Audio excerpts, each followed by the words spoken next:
Hello and welcome back to today's instalment of English video, brought to you by me, Benjamin, from engVid. In today's lesson, we are going to be looking at how to analyze a poem, how to start to understand a poem. This isn't teaching you exam technique. I'm not telling you how to answer a question. I'm just looking at how to start to approach a poem to get to know it a bit better. And why would I want to do that? I hear you asking yourself. Well, I'd say that a lot can be gained from reading poetry. I think in today's age where we reach for our mobile handsets all the time as our constant source of information and inspiration, constantly looking at a very visual world and at the lives of others, to read poetry can take you somewhere with your imagination. It can make you think, it can and it can have different effects on you. There's poetry that can sort of encourage you and make you feel more confident. There's poetry that can make you remember things in the past and feel nostalgic.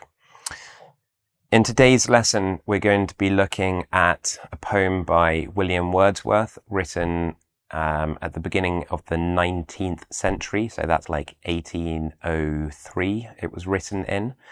So bear in mind that this poem is going to be difficult to understand. This is advanced English, and there is much more easy poetry for you guys to read after this lesson. Anything written in the last 30, 40 years, for example, will be much more instant to understand. But I hope to guide you through the meaning of this piece, and in so doing, I would hope that there's vocab that you pick up, and a couple of sort of literary techniques that I maybe talk about. You ready? Good.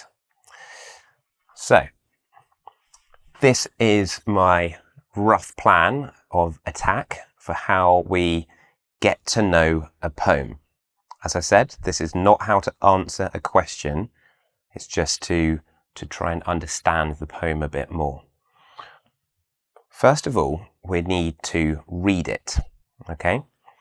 And we're going to read it all the way through, and we're not going to stop.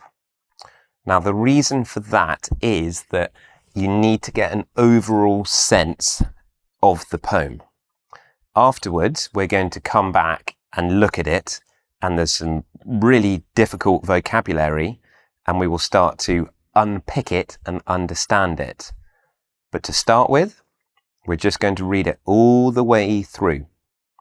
If you were here with me, I'd get you reading it, but I'm afraid you're going to have to put up with me reading it.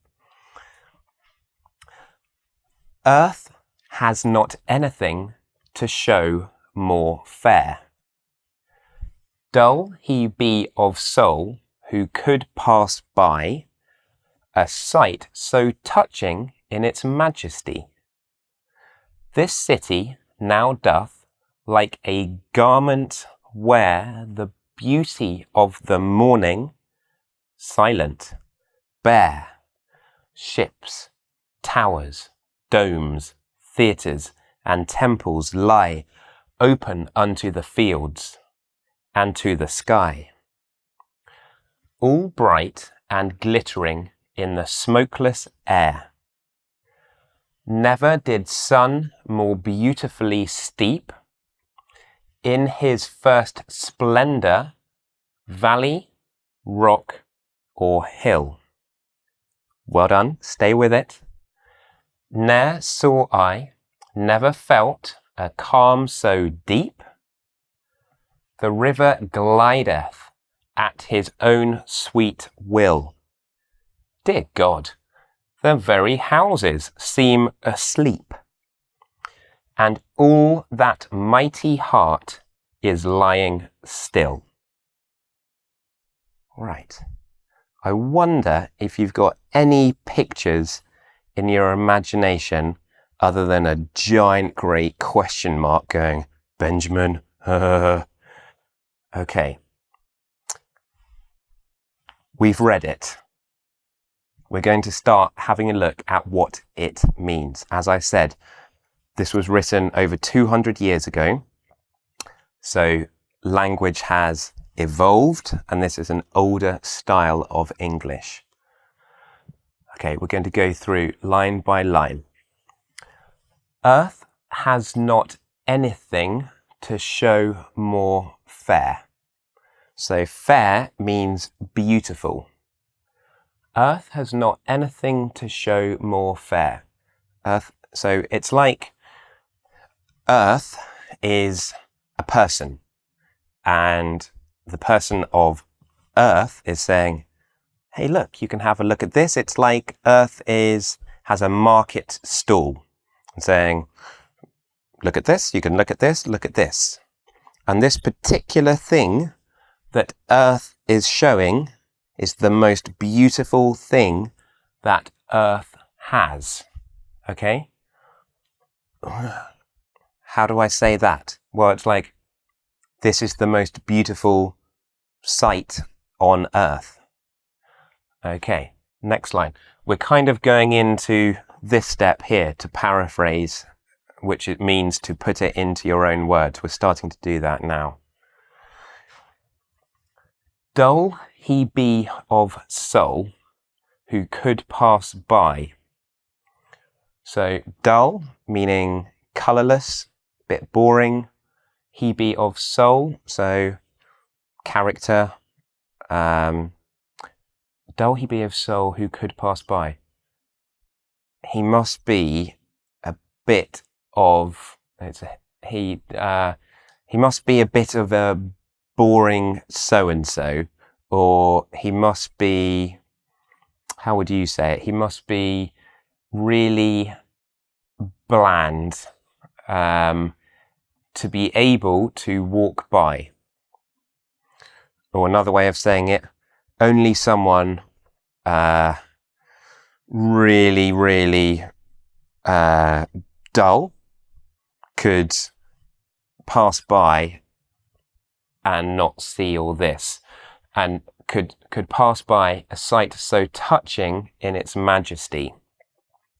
So majesty has a association with like royalty. A sight so touching, yeah, it affects our emotions. So we might want to change this word a bit to like amazingness. So only someone really dull and boring could pass by such an amazing sight. Yeah, I'm paraphrasing. I'm trying to put it into my words, just so I understand each line of the poem. If you were reading this on your own, well, first of all, you'd start with an easier poem. But secondly, if you were looking at this, then you'd need to be using a dictionary to look up words like majesty. Right.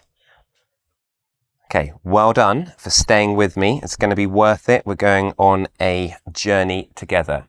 Right, this city now doth. Now that's an old-fashioned word, and it just means does.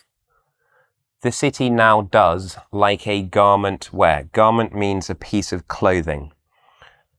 So the city, it's like the city is wearing some clothes. The city is now wearing some clothes. Huh? So this is it a simile or metaphor? Like, so it's a simile. So we're being asked to imagine that the city, this is the city of London, by the way. I didn't have room to put the title. The title of the poem is Composed Upon Westminster Bridge in 1803. Okay, so that the city is like a person and it's kind of waking up in the morning, and it's got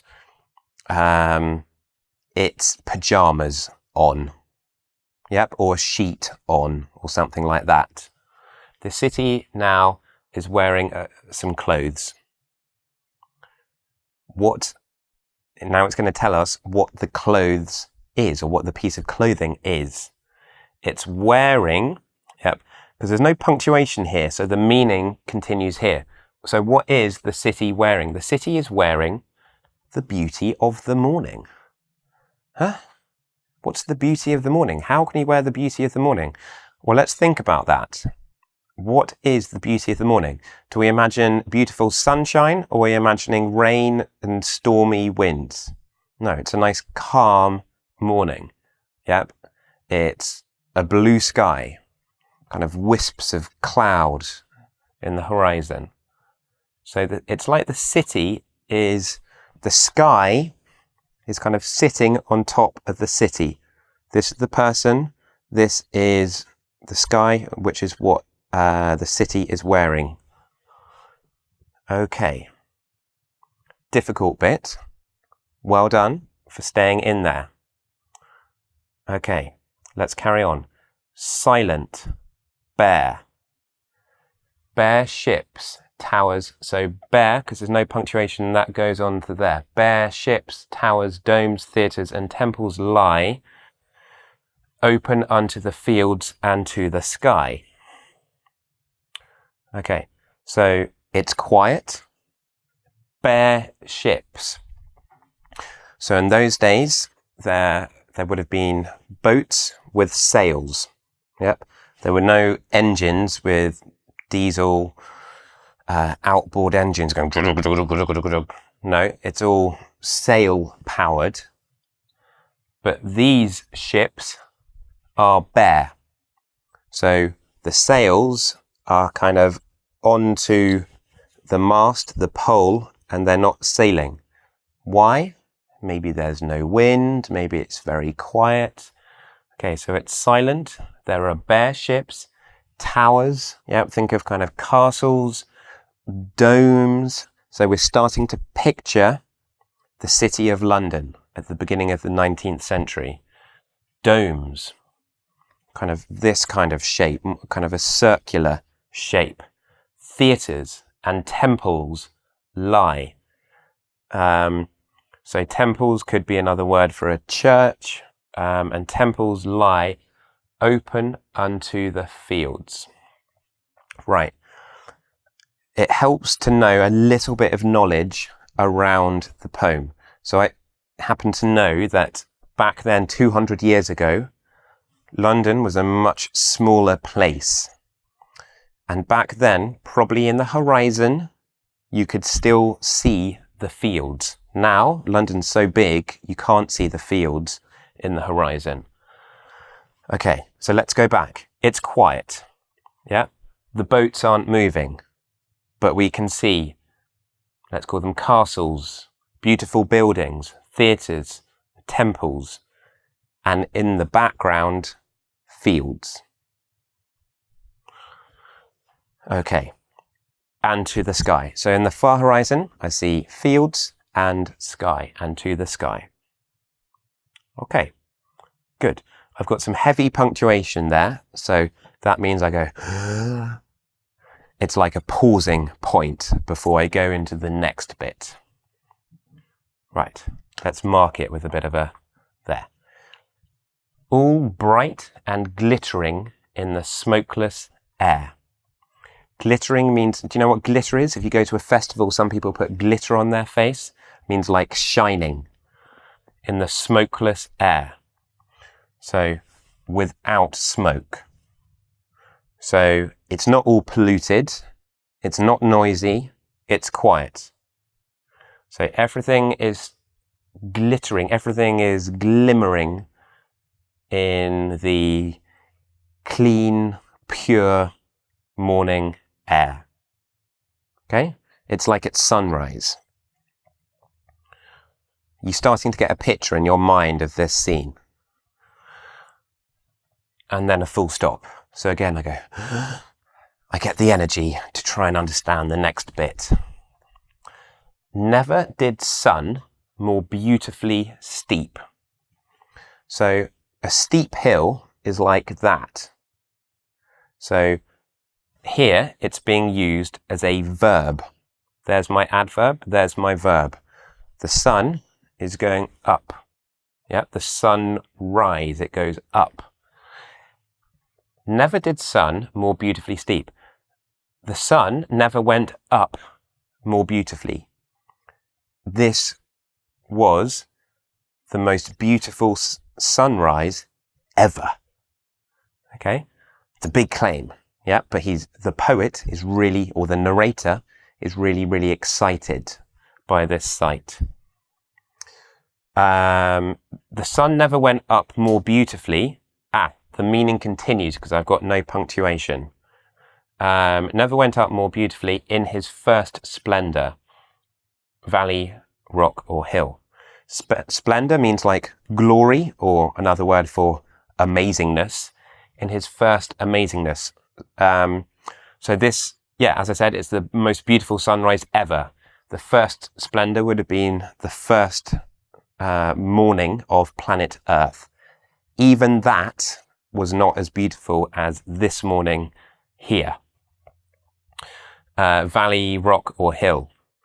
It's not that clear how these fit into the sentence because he's playing with the word order, but we do get a picture in our mind. Valleys, it's very natural. Rocks, hills.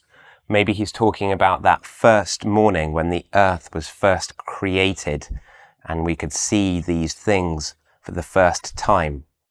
Yeah, and by talking about the first ever sunrise when everything was new, we have that sense now. It's like everything is new.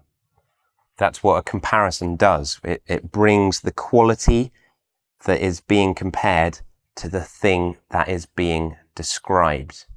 That's quite a difficult concept. It doesn't matter if you haven't understood it. Okay, punctuation here. I get ready for the next bit. Ne. So this apostrophe here shows me that there's a missing letter. The missing letter, what do you think that missing letter is? It's a V. It's short for never. It's just shortened because of the rhyme. Never saw I, never felt a calm so deep. So we change the word order to put it into modern day English. I've never seen, I've never felt, he's feeling this sunrise. It's the most peaceful thing he's ever seen or felt. Okay, exclamation mark. So again, heavy punctuation. So that bit's finished. And I breathe in and I attack the next bit. The river glideth. So often when you have a TH, you can just replace it with an S. So the river glides at its own sweet will. Okay, so the river is now a person making decisions. It's called personification. So the river is going, okay, everything's cool, so I'm just going to flow down here. The river's gliding at his own sweet will. He's doing it himself. The river's deciding what to do. Okay, so the landscape is becoming more and more alive. Yep, now this river is like a person. Okay, it's not just the boring old brown river. It's like, wow, that's a really interesting river. Dear God, yeah, that's like an exclamation, like OMG, if it was in modern day English. The very houses seem asleep. Look, something else has become a human being. The houses are now humans. And what are they doing? They're sleeping. So it's like everything is asleep apart from him. It's like he, the narrator, the voice of the poem, is experiencing something that no one else is. And all that mighty heart is lying still. So mighty means like really strong.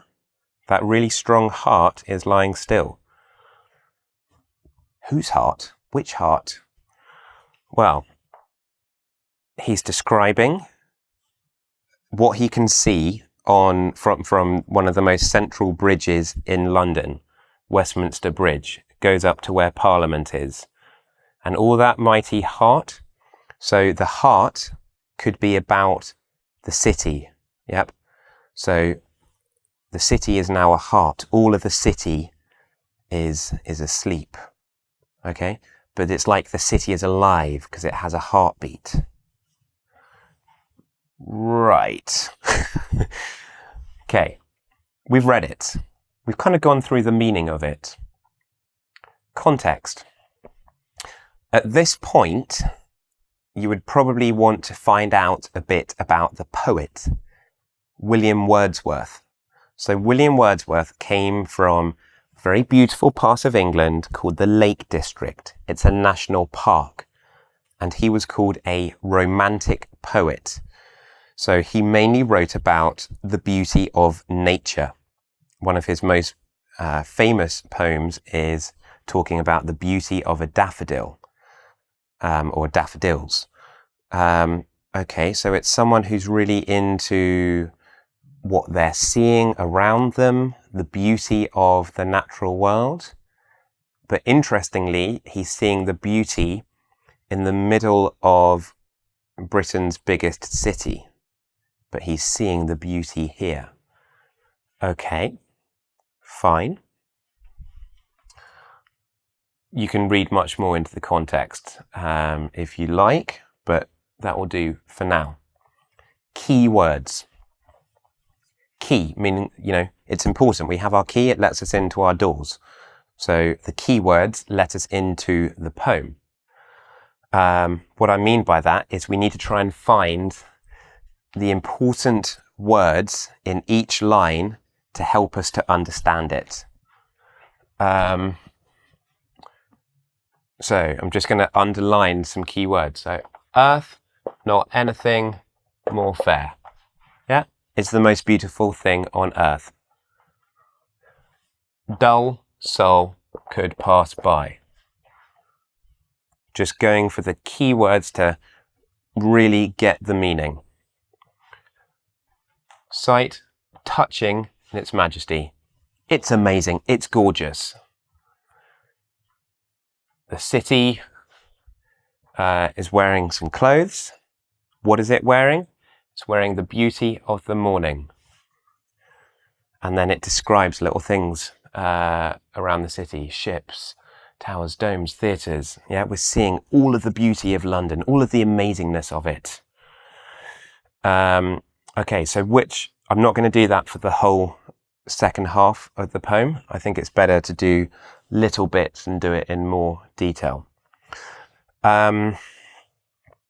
So, what are the most important words here? Fair. It's about beauty. Soul. Yes, this is an experience that makes us alive in our heart, in our soul. Beauty. These are like the key words, the key ideas. It's beautiful. Okay? It's silent. It's empty. It's quiet. We've done the paraphrasing. The mood. Okay, well, if we look here at this line, silent, bare, ships, towers, domes, theatres and temples, we've got a list of how many things? Bare ships, towers, domes, theatres and temples. That's a list of 5 things. And the pace of that line goes quite fast because you've got da, da, da, da, da. It shows an excitement. Yeah, there's an excitement with the world around him. The mood is one of wonder, like, whoa, I've never seen anything like this before. Okay, themes. What are the themes? So we spoke about the first splendor. So it's like the first morning. So the city is it's not like we've got city and countryside. The city is part of the sky. It's wearing the sky as its pajamas, remember. So there's like a total union between this city landscape and the natural world around it. So everything is in harmony. Okay, it's all harmony. The river's happy. There's no problems. Yep, everything is exactly how it should be. So themes mean things like jealousy, love, war, hatred. What is it about? What kind of ideas is the poem exploring? Well, here I would suggest that it's harmony and stillness, perhaps. You could say that that is a mood. Clever stuff. Now, this isn't the time and the place for me to go into teaching you every single poetic literary technique. Okay, things like simile, metaphor, alliteration, personification. But we can look at one or two things. Now, we've already discussed the idea of personification. Personification is where you make a non-human object human. You turn something that is an object and kind of breathe life into it for a desired effect. Where does William Wordsworth do that? Well, he says that the city is wearing a garment. This is actually a simile because we've got like. Yep. So similes tend to have the words like or as mad as a hatter. Yep. Playing basketball like Michael Jordan. Yeah, I'm comparing someone to playing basketball like Michael Jordan. Is that the name of the basketball player? I think so. Okay, so we've got a simile here. It's like the city is wearing a garment. Where's my river bit, where the river starts doing its own thing? The river glides at his own sweet will. Yeah, the river is able to decide what to do. So the river has physical, human characteristics. Why? To help with the sense of wonder at how amazing this whole scene is. Okay. Now, there's a lot more detail that we could go into here, and I'm not going to go into the rhyme and the rhythm in any great detail in this video. This is just it's an introduction. Okay. But that said, sometimes if you look at the rhyming words at the end of each line, it's quite interesting to see what is linked together. So for example, we've got deep and asleep. Everything else is flat out. It's that quiet. What else have we got linked? Lie and sky. Everything around is so peaceful. Okay? What's the effect on the reader? That's a question that you always need to have in the back of your mind when you're analysing poetry. But if you're just reading it for fun, then just enjoy it. Well, the effect on the reader is it makes us imagine the scene. It makes us appreciate the beauty of this London scene. And we share the excitement of the narrator. Narrator means the person like telling the story, the person describing. We share the excitement and the wonder of the narrator. Okay, that's all as far as I'm going to go with this in today's lesson. It's kind of all I can do on one board without sort of rubbing everything out and, all that kind of jazz. But I hope it's been useful. I hope you've understood bits, and I would encourage you to try and find some English poetry that is accessible, that is, you can understand and get something from it. Because as I said at the beginning of the video, reading poetry can be a very nice way to relax at the end of a day. So I'd encourage you on that journey. If this is the first time watching my channel, please subscribe. This channel is mainly for people learning English as a foreign language, despite this lesson being on William Wordsworth. But there are lessons out on my channel for native speakers as well. So please subscribe, please share if you found it useful, and I hope to see you again soon.